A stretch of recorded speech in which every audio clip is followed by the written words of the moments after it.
rapidity of the Taliban advance has surprised everyone.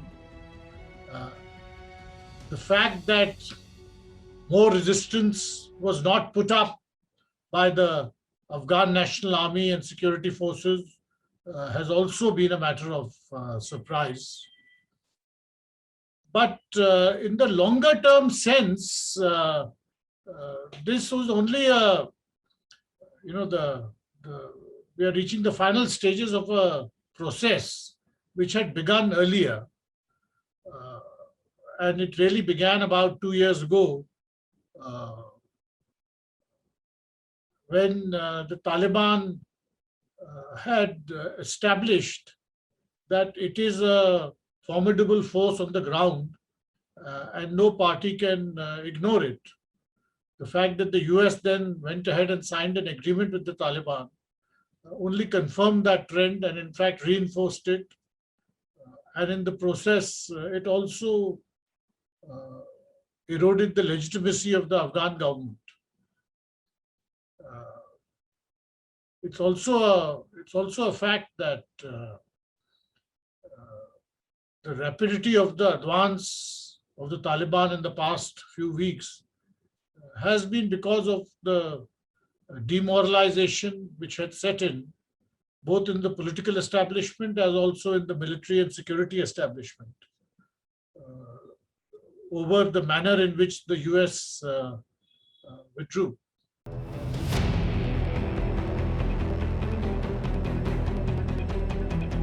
You see, as far as the US role is concerned, there are two things to be kept in mind.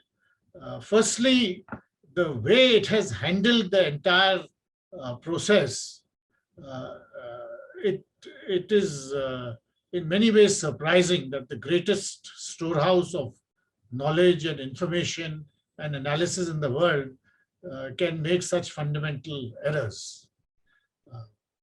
So in that sense, the manner in which US policy towards Afghanistan has developed in the recent past has contributed to the situation as it exists today. The second factor is that the United States has never made a secret of the fact, at least for the last 10 years, that it wants to end the war and it wants to exit from Afghanistan in a military sense. The fact that despite this intention being made clear, no internal political dynamic or political process could emerge amongst the Afghans themselves or amongst the different parties in Afghanistan itself, is itself an indication of, in many ways, how fractured that system is. So I would say a lot will depend on what happens in the future.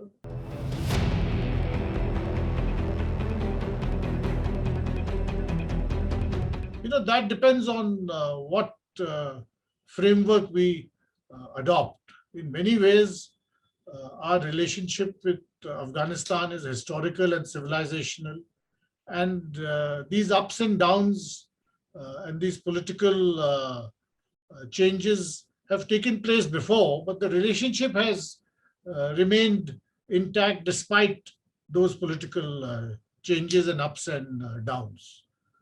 I envisage that in the near future, we are going to go through a downswing because the political realities in Afghanistan have changed. And there is nothing which we can do to reverse that change.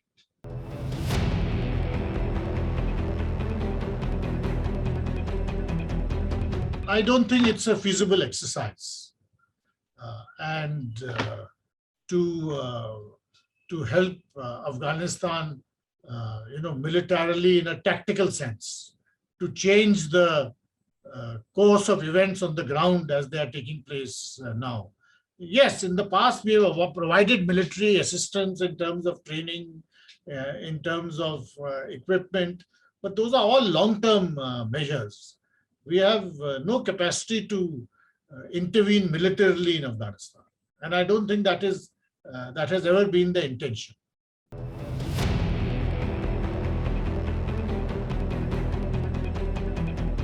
We have to see, because in the past, the Taliban has not responded to these kind of initiatives for a power sharing arrangement or for, and then, whenever this issue has come up, they have posed fundamental issues of that we don't recognize the constitution of Afghanistan and we don't recognize the Islamic Republic and we only believe in an Islamic Emirate.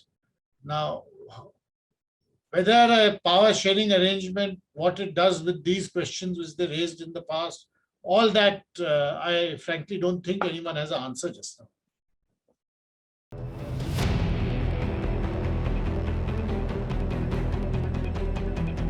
It's not a question of can they be trusted or not. In case they come to power, and that will depend on much will depend on what happens. The only way to evaluate someone is on the basis of how they act, not what they say or what their policies are. It will have to be matched up in terms of what do they do on the ground. I think the reality for us is that a government and a system which was very friendly to us and with which we were very great friends and in which we had been a joint partner in the development of Afghanistan. That government is under a great deal of stress, and that entire approach which was adopted in 2001 is now on the brink of failure. So that is the changed reality which we in India have to come to terms with.